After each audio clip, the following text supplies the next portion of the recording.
दोस्तों, आज हम एनालिसिस करेंगे द हिंदू न्यूज़पेपर। आज है 13 अप्रैल और स्टार्ट करते हैं आज का न्यूज़पेपर।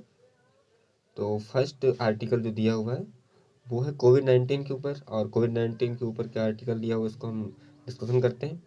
तो यहाँ कह रहा है कि स्पुतनिक 5 वैक्सीन जो है, जो रसिया में बनी हुई है, इसे अप्रूवल कर दिया गया है और इसे इमरजेंसी के रूप में भारत सरकार ने अप्रूवल की है, डीजीसीआई। तो ये न्यूज़ है। तो दोस्तों, इसको इमरजेंसी के रूप में इसलिए लिया गया है क्योंकि भारत की जो केसेस हैं वो 160 लाख क्रॉस कर चुके हैं। तो ये पर डे 160 लाख क्रॉस कर चुके हैं। इस वजह से रसिया की जो वैक्सीन है स्पुतनिक 5, इसको इमरजेंसी में डीजीसीआई, जो डीजीसीआई होती है वो तो drug control general of India, इसने परमिशन दे दी है और इसे भारत में लोगों को लगाया जा सकता है।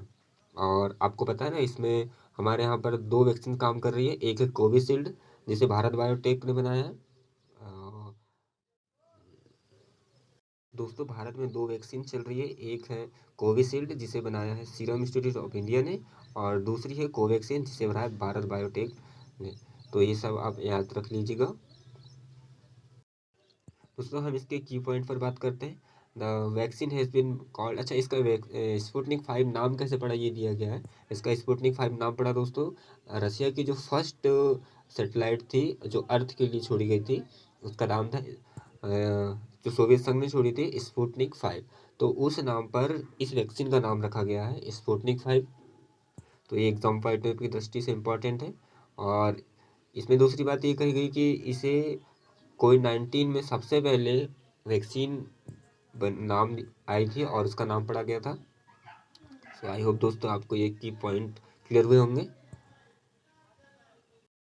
दोस्तों, यहाँ पर दूसरा आर्टिकल लेते हैं। इसमें कहा गया है जो हमारा सेंसेक्स है वो नीचे आते जा रहा है रुपये के मामले में। तो ये कारण इसका बताया गया है कि पेंडेमिक इन्फ्लेशन हुआ है, तो ये ग्राफ नीचे आते हुए। तो हम देखते हैं, इस पर डिस्कशन करते हैं। तो रुपया क्यों गिर रहा है, इसका एक कारण इन्फ्लेशन, जो महंगाई बढ़ते जा रही है देश में, इस वजह से भी रुपया गिर रहा है। तो हम स्टॉक मार्केट की ओर चलते हैं, और स्टॉक मार्केट क्या होता है इसके बारे में हम आपको थोड़ा सा डिटेल दे देते हैं कि स्टॉक मार्केट में एक होता है सेंसेक्स और एक होता है निफ्टी। तो जो सेंसेक्स होता है वो टॉप 30 लार्जेस्ट कंपनी से मिलकर के बने होता है, और इसमें जो स्टॉक मार्केट होता है इसको चलाती है बीएसई, बॉम्बे स्टॉक एक्सचेंज। तो ये आप इसको याद रखिएगा। और एक होता है जो निफ्टी होती है, निफ्टी जो स्टॉक मार्केट में सेकंड ऑप्शन होती है, कंपनी होती है, इसको मिलकर के टॉप लार्जेस्ट 50 कंपनी मिलकर के बनाती है दोस्तों। और इसको चलाती है एनएसई, नेशनल स्टॉक एक्सचेंज के अंदर ये काम करती है। तो ये कुछ ग्रोथ यहाँ पर दिखाई गई है, कुछ कमी आई है। सो इस यही डिस्कशन किया गया है कि किस कारण से इन्फ्लेशन हो रहा है, महंगाई बढ़ते जा रही है भारत में। सो आई होप दोस्तों ये आपके काम का होगा। हाँ, आगे हम चलते हैं कि दूसरी न्यूज़ है वो है north east citizen faced bans and pandemic. अब जो यहाँ कहा गया दोस्तों कि जो नॉर्थ ईस्ट का एरिया है, हमारे इंडिया का जो नॉर्थ ईस्ट का एरिया है, वहाँ पर ये देखने को मिला है कि वहाँ के जो नागरिकों के ऊपर भेदभाव के आरोप लगाए गए। वहाँ पर रिसाइल देखने को, तो रिसाइल्स कारण क्या है कि अगर एक सर्वे कराया गया वहाँ पर, और सर्वे में 78% देखो दिया गया है survey share of people from the north east who believed that physical appearance was the key reason of pandemic, sorry, prejudice. तो दोस्तों, अब ये यहाँ पर भेदभाव रिकेल्स क्यों देखने को मिली। रिसेल्स देखने का कारण ये है कि इनका जो लुक है, वहाँ के नागरिकों का जो लुक है, तो वो क्या है, गोरे कुछ इस वजह से उनके रंग रूप के कारण भेदभाव देखने को मिला। तो यहाँ के लोग इसका प्रॉब्लम, यहाँ के जो नागरिक है वो प्रॉब्लम। अब हम एडिटोरियल सेक्शन में आते हैं और यहाँ कहा गया है शिल्विंग स्ट्रेटजी। अब हम देखते हैं कि यहाँ एडिटोरियल में क्या क्या था। इंडिया की जो second wave of corona virus inflation, तो यहाँ पर जो कोरोना के केसेस जो बढ़ते जा रहे हैं, जो सेकंड केस है वो 1.5 लाख के करीब पर डे आते जा रहे हैं दोस्तों। तो यहाँ क्या बोला गया है कि हम पिछले ईयर भी लॉकडाउन लगाए थे और इस बार भी लॉकडाउन लगाए। इस वजह से क्या लॉसेस होते हैं कि लोगों के जॉब्स जाते हैं, महंगाई बढ़ती है। तो अगर लॉकडाउन लगाते गए तो हमारे यहाँ की इकोनॉमिक शायद पूरी नष्ट हो सकती है। इस वजह से यहाँ पर कहा गया है कि हमारे पास एक ही ऑप्शन है कि हम वैक्सीन्स को और तेज़ी से लोगों के पास करवाएं, पहुँचाएं, सेवा दें। और इस पर कहा गया है कि कोविशील्ड और Covaxin does available properly recipients. और कहा गया है कि ये जो डोजेज हैं इसे अच्छे तरीके से लोगों तक पहुंचाया जाए। आपने अभी कुछ समय पहले न्यूज़ में पढ़ा होगा कि लोगों को दवाई नहीं मिल पा रही, तो एक ही कारण हो सकता है कि यहाँ पर जो स्ट्रेटेजिक फार्मूला है वो कहीं इम्प्लीमेंट नहीं हो पा रहा है गवर्नमेंट का। तो इस पर यहाँ स्ट्रेटेजी बनाने को कही गई है और लोगों तक ज़्यादा से ज़्यादा वैक्सीनेशन करके हम इसको केसेस को कम कर सकते हैं। तो ये एडिटोरियल सेक्शन है, इस पर भी कहा एक और ध्यान देना। सो आई होप आपको क्लियर हुआ होगा। दोस्तों सेकेंड आर्टिकल दिया गया है कि यूएस और ईरान की बातचीत चल रही है, और ये हमने इस पहले भी डिस्कशन किया था कि ये यूएस और ईरान की बातचीत किस पर चल रही है। तो ये बातचीत चल रही है न्यूक्लियर डील पर। अब ये न्यूक्लियर डील क्या है इसके बारे में हम थोड़ा डिस्कशन कर लेते हैं। ये बातचीत न्यूक्लियर के इससे पहले 2015 में एग्रीमेंट हुआ था, जब बराक ओबामा राष्ट्रपति थे, यूएस के प्रेसिडेंट थे। और उस समय ये न्यूक्लियर डील हुई थी कि इसका कारण क्या था कि ईरान के अंदर जो यूरेनियम है वो बहुत ज़्यादा मात्रा में पाए जाते हैं। तो हो सकता है अगर ईरान यूरेनियम का ज़्यादा उपयोग करके क्या बना ले, यूरेनियम का उपयोग करके न्यूक्लियर बम बना ले, या न्यूक्लियर बम के अंदर यूरेनियम का ज़्यादा उपयोग किया जाता है। इस वजह से ओबामा ने इस पर रिस्ट्रिक्शन लगाए थे। तो फिर इसके बाद आते हैं हमारे ट्रम्प प्रेसिडेंट यूएस के। तो उन्होंने बोला कि सारे रिस्ट्रिक्शन हटा देने चाहिए ईरान के ऊपर, और वे अपने मनमानी तरीके से जो चाहे वो कर सकता है। तो ट्रम्प साहब ने अपना निर्णय इनके ऊपर थोपा था। फिर अब आ गए हैं जो बाइडन, और उन्होंने कहा है कि हम ईरान के को न्यूक्लियर डील में शामिल करना चाहते हैं। और ईरान के अंदर अभी कुछ दिनों बाद इलेक्शन होने वाले हैं दोस्तों, प्रेसिडेंट इलेक्शन। अगर अभी ईरान को अगर न्यूक्लियर डील में शामिल नहीं किया गया, तो आने वाले जो, अगर मान लो ये प्रेसिडेंट नहीं बनते हैं ईरान के, तो जो नेक्स्ट नए प्रेसिडेंट होंगे वे बिल्कुल कहा जा रहा है दूसरे न्यूज़ों में कि वे बिल्कुल ही अपोजिट है, यानी वे यूएस के विरोधी है, तो वो उसके बाद शामिल नहीं हो पाएंगे। इसलिए यूएन कह रही है कि यूएस सरकार कह रही है कि हम इसे बिल्कुल जल्द से जल्द शामिल करना चाहते हैं। अभी वियना में बैठक भी चल रही है इस पर। तो ये जैसी पीओए डील होती है, तो आई होप ये क्लियर हुआ होगा आपको। हाँ दोस्तों, ये आर्टिकल कल हमने भी डिस्कस किया था इससे पहले कि ये क्या है, not on the same page at sea. हाँ, भारत ने जो यूएस का शिप है हमारे समुद्री इलाके से, जो नॉटिकल माइल है हमारा 200 नॉटिकल माइल वहाँ से गुजार दिया है। तो भारत ने इसका विरोध किया है। अब भारत ने इसका विरोध किया है तो यूएस गवर्नमेंट कह रही है कि हम तो ऐसा करते रहते हैं, लेकिन भारत का कहना है कि हमें बताकर जाना चाहिए था। और इससे पहले इन्होंने चीन से भी समुद्री इलाके से भी अपना शिप गुजार दिया था। तो भाई अगर यूएस ऐसा करते रहेगा तो ऐसे में बाद में इनके जो रिलेशन है वो बिगड़ सकते हैं। तो हम इस पर कुछ की पॉइंट्स देखते हैं कि की पॉइंट्स क्या क्या है। तो ये है यूएस पेट्रोल इन ईईजेड, और ये सेकंड पेपर जीएस का है। Effect on policies and politics and countries on India interest, ये पॉलिसी के ऊपर है, पॉलिटिक्स के ऊपर भारत की। अब ये न्यूज़ में क्यों है, तो ये ईईजेड जो है एक्सक्लूसिव इकोनॉमिक जोन जो भारत का होता है, जो 200 नॉटिकल इलाके तक पाया जाता है भारत का। तो यहाँ पर कुछ रिस्ट्रिक्शन होते हैं ओशियन सी के अंदर। तो यहाँ पर बोला गया है, इंटरनेशनल लॉ बने हुए हैं। तो इशू क्या है इसके बारे में देखते हैं कि US 7th fleet announce the ownership John Paul Jones, ये जो DDG 53 है, had carried out the Freedom of Navigation Operation FONOP west national मुद्दा बनाएंगे। और ये अनक्लॉज है जो UNCLOS है। अनक्लॉज ये जो होती है ये समुद्री बॉडी होती है, ये क्या होते हैं कि एक संगठन होता है और ये पूरे नियम चलाती है। तो वहाँ पर हम अपने मुद्दे को उठाएंगे, ऐसा भारत सरकार ने कहा है। तो आई होप ये क्लियर हुआ होगा आपको।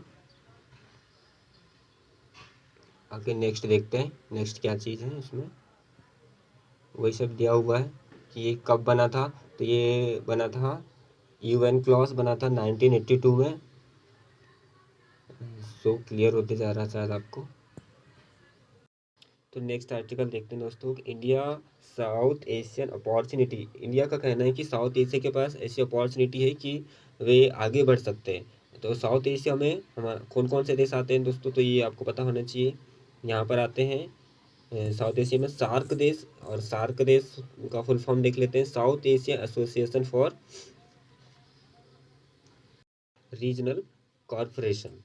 तो ये सार्क देश में प्रॉब्लम्स क्या आई हुई कि भारत पाकिस्तान, अभी जो पाक के प्राइम मिनिस्टर है वे श्रीलंका के दौरे पे थे।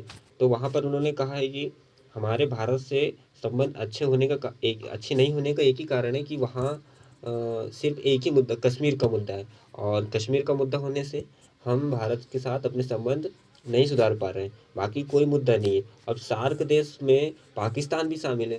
पाकिस्तान के शामिल होने से क्या हो रहा है दोस्तों कि पाकिस्तान भारत का विरोध करता है, और पाकिस्तान भारत का साथ, इस वजह से साउथ एशिया जो एसोसिएशन बना है वे काम नहीं कर पा रहा है अच्छे से, और जब ये काम नहीं कर पा रहा है तो ग्रोथ नहीं हो पा रही है। तो आई होप ये क्लियर हुआ होगा आपको। सो यही दिया हुआ है आपको, साउथ एशिया अगर एक हो जाए तो शायद बहुत अच्छा होगा दोस्तों। तो हम देखते हैं इसमें की फैक्टर्स की सार्क देश में कौन कौन से देश हैं। तो इसमें शामिल है दोस्तों अफगानिस्तान, बांग्लादेश, भूटान, इंडिया, मालदीव, नेपाल, पाकिस्तान और श्रीलंका। और कहा गया है कि ये जो एरिया कवर करते हैं, ये 21% एरिया वर्ल्ड का कवर करते हैं। इकोनॉमिक दृष्टि से 3.6 ट्रिलियन इकोनॉमी है, अगर हम इन पूरे सार्क देश को मिला दे तो। ये इकोनॉमिक ग्लोबल सर्वे में 2019 में देखा गया था। ये जीएस पेपर 1, 2, 3 का टॉपिक है। सो क्लियर होते जाएगा आपको। अच्छा हाँ, अब ये कब बना था सार्क, तो इसके बारे में हिस्ट्री देख लेते हैं। ये बना था 8 दिसंबर 1985 को। अभी 8 दिसंबर, और ये कहाँ बना था, ये बना था ढाका ऑन फाउंडेड। अब ये secrets based on Kathmandu Nepal. अब ये जो है ये कहाँ पर बना, इसका जो इसका जो ऑर्गेनाइजेशन है दोस्तों वो है काठमांडू ढाका में। तो ये कुछ इम्पोर्टेंस बैकग्राउंड था। It launch the south Asia free trade area in 2006, और 2006 में सार्क ने एक एरिया साइन किया था कि हम जितने भी ट्रेड करेंगे इसके अंदर रह करके करेंगे। Permanent diplomatic relation in at the United Nation as a observer has a development link with multilateral multilateral entries including the European Union. और अगर हम चाहें तो इस यूरोपियन यूनियन को भी शामिल कर सकते हैं, लेकिन ऐसा नहीं किया गया था। अब एक क्वेश्चन ये होता है कि ऑब्जेक्टिव में कि इसका उद्देश्य क्या था, तो इसका बनाने का उद्देश्य यहाँ दिया हुआ था, promote the welfare of the people of south Asia and improve their qualities of life. तो इन्होंने कहा है कि हम लोगों के जितने भी साउथ एशिया में देश हैं और वहाँ पर रहने वाले लोग हैं उनके रहन सहन जो इम्प्रूवमेंट है, उनको लाइफ में, जीवन में सुधार करना चाहते हैं। Self reliance among the countries south Asia. अब जितने भी वहाँ के अच्छे लोग हैं उनकी रक्षा करेंगे। The contribute the mutual trust understanding and appreciation of the another problem. और जो दूसरी भी समस्या आती है हम उसका भी मिलकर सामना करेंगे। सो दोस्तों ये अच्छी न्यूज़ है सार्क के लिए, लेकिन ये काम नहीं कर पा रहा दोस्तों। तो आई होप ये आने वाले समय में संबंध सुधरे और कुछ काम करें। अगली न्यूज़ लेते हैं, French foreign affairs minister awaring today. तो ये हमारे देश आने वाले हैं फ्रांस के विदेश मंत्री। सो देखते हैं ये क्या कहते हैं। तो ये है जेन यूज ले ट्रेन। ये कुछ अजीब सा नाम है दोस्तों, ये आप देख लीजिएगा। तो ये हमारे यहाँ पर 3 दिन की यात्रा में है और आज ही आने वाले हैं। तो ये इनके साथ क्या क्या बात होगी तो देखते हैं। भारत और फ्रांस के जो रिलेशन है वो इम्प्रूवमेंट की जाएगी, इस विषय पर चर्चा किया जाएगा। और कुछ दिन पहले ही UN security UN security council में भारत शामिल हुआ है, ये कहा गया इस आर्टिकल में। और इसका मेंबर बना तो अभी लगभग 1 साल पहले ही, तो उस पर चर्चा की जाएगी। और इस पर हमारा फ्रांस ने हमारा साथ दिया था, और दूसरे भी कुछ मुद्दे उठाए जाएंगे। जैसे एक मुद्दा है राफेल का, अभी कुछ दिन पहले राफेल का मुद्दा उठा था। और अभी वहाँ के फ्रेंच मीडिया के रिपोर्टर ने बहुत सारी ऐसी बातें लिखी गई थी भारत सरकार के खिलाफ कि इसमें बहुत सारा भ्रष्टाचार है, करप्शन है। तो आई होप इसको भी लेकर के कुछ क्लियर किया जाएगा। सो देखते हैं आगे चलकर क्या रिजल्ट आता है। सो नेक्स्ट न्यूज़ है, सुप्रीम कोर्ट ने डिसमिसल करने को बोला है प्ली। वहाँ पर एक अपील की गई थी आईएनएस विराट को लेकर के कि जो आईएनएस विराट है इसे किसी कंपनी को बेच करके तुड़वाना नहीं चाहिए। इस पर एक अपील की गई थी सुप्रीम कोर्ट ने। सुप्रीम कोर्ट ने आदेश किया है कि नहीं, हम इसे कंपनी को बेच करके इसे कंपनी अब जो अपने तरीके से करना चाहे कर सकती है, तो उसे पूरे बॉडी पार्ट्स को अलग अलग करके पार्ट्स में बांट दिया जाएगा और शायद इसे पूरा ब्रेक कर दिया जाएगा। तो ये सुप्रीम बहुत दिनों से चल रहा था ये टॉपिक वैसे। आई होप सो ये आज रिजल्ट आ ही गया सुप्रीम कोर्ट का। और हम इसके बारे में देख लेते हैं कि आईएनएस विराट कब था। तो ये 67 ईयर ओल्ड विमान शिप है। 67 ईयर ओल्ड शिप है। और कहा गया है कि ये बहुत बड़ा शिप है दोस्तों। तो इसके ऊपर विमान उतर सकते हैं और इसका उपयोग बड़े बड़े वॉर में किया गया है। और इसका जो वज़न है ये 27,08,000 टन बताया जा रहा है। और ये सबसे पहले ब्रिटिश नेवी में रखी गई थी, मरम्मत के लिए दिया गया था 1987 में। फिर वो उन्होंने वापस कर दिया और इसे फिर भारत सरकार ने 2016 तक रखा और फिर बोला कि ये अब बहुत ओल्ड हो चुका है, तो हम इसे बेच देते हैं। और लेकिन एक आवेदन आया था कि इसको म्यूज़ियम के रूप में रखना चाहिए क्योंकि ये बहुत युद्धों में हमारा साथ दिया है। हम इसके की मोमेंट्स में देखते हैं, की फैक्ट्स देखते हैं। ये जीएस पेपर 2 का डिफेंस टेक्नोलॉजी के ऊपर है। ये कहा गया है कि इसका वजन है वो जो टन है 27,800 वजन टन दिया गया है। फिर 25 ईयर्स 1950 टू 1984 ये नेवी ब्रिटिश नेवी के पास रहा इतने सालों तक। The centuries class was a light flat carrier recent build the Royal Navy, British के पास रहा क्लोजिंग ईयर से। सॉरी दोस्तों, ये कुछ प्रॉब्लम्स आ रही थी। और फिर कहा गया है कि इन्होंने एक वॉर भी लड़ा था और इस वॉर का नाम दिया गया था ऑपरेशन जुपिटर 1989 में, जो श्रीलंका के पीस के लिए लड़ा गया था। श्रीलंका को युद्ध में 1989 में साथ दिया था। तो ये कुछ इम्पोर्टेंट फैक्टर थे आईएनएस विराट के ऊपर। तो सुप्रीम कोर्ट ने बोला है कि हम इसे एक गुजरात की कंपनी को बेच दिया है और वे अब इसका बॉडी को अलग अलग करके करेगी। सो आई होप दोस्तों। नेक्स्ट आर्टिकल लेते हैं। ये ईरान ने ब्लेम किया इसराइल के ऊपर कि इन्होंने हमारे एक नटैंज प्लांट है जो जिसके ऊपर बम अटैक किया है, न्यूक्लियर अटैक किया है। तो इनका कहना है कि ये जो है इसराइल क्या कर रहा है कि हमारे जो प्लांट है इसके ऊपर अटैक किया हुआ है। तो Iran blames Israel to nuclear plant. तो ये आर्टिकल दिया है while the extent of the damage Natanz remains. ये नटांज न्यूक्लियर प्लांट है जिसके ऊपर हमला हुआ है। अब इमरजेंसी पावर यहाँ लगा दी गई है, देखते हैं आगे चल कर के क्या रिजल्ट आता है। अब ये सो की हिट है विच क्रिमिनल चार्ज, इनके ऊपर क्रिमिनल चार्जेस लगा दिया गया है म्यांमार के ऊपर। अभी म्यांमार में जो देश हो रहा है दोस्तों, आपको पता है मिलिट्री coup लग चुका है। तो इनके ऊपर भी चार्जेस लगा दिए गए हैं वहाँ की मिलिट्री ने। तो ये आर्टिकल था दोस्तों। हाँ, और एक और आर्टिकल दिया हुआ है China extend 500 million loan to Sri Lanka. अच्छा, चाइना दोस्तों क्या कर रही है, चाइना गवर्नमेंट ने लोन दिया है 500 मिलियन का श्रीलंका को। अच्छा, इससे पहले इन्होंने पाकिस्तान को भी लोन दिया था। तो ये क्या करती है, पहले तो लोन दे देती है और फिर धीरे धीरे वहाँ के इकोनॉमिक पर कब्जा कर लेती है और बोलती है कि हमारा लोन चुकाओ। और लोन देते भी जाती है और बोलती है लोन चुकाओ। तो जब कोई कंट्री लोन नहीं चुका पाती तो आज के समय में श्रीलंका के ऊपर चाइना कब्जा अपनी पकड़ बनाते जा रहा है दोस्तों। और वहाँ के जितने भी बंदरगाह हैं उनके ऊपर बोल रहा है कि ये हमारे हैं। उसी तरह पाकिस्तान में भी कह रहा है कि ये अगर आप लोन नहीं दे सकते तो आप हमारी ज़मीन का टुकड़ा दे दीजिए। तो दोस्तों ये चाइना की बहुत ये कहा जाता है एक चाल है। ये न्यूज़ लोन के ऊपर थी दोस्तों। अब आते हैं हम UK response after 3 months of lockdown. अब यूके सरकार ने क्या किया है, 3 महीने के बाद लॉकडाउन खोल दिया है।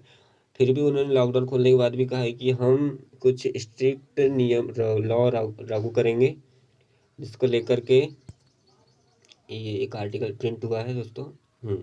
अब आई है, हाँ इससे पहले भी हमने पढ़ा था इन्फ्लेशन, महंगाई दर क्या हुए दोस्तों, कोई कन्स टू 5.52%। अब महंगाई दर इससे पहले थी 3.6%। अब देखो आज के समय में महंगाई बढ़ते जा रही है।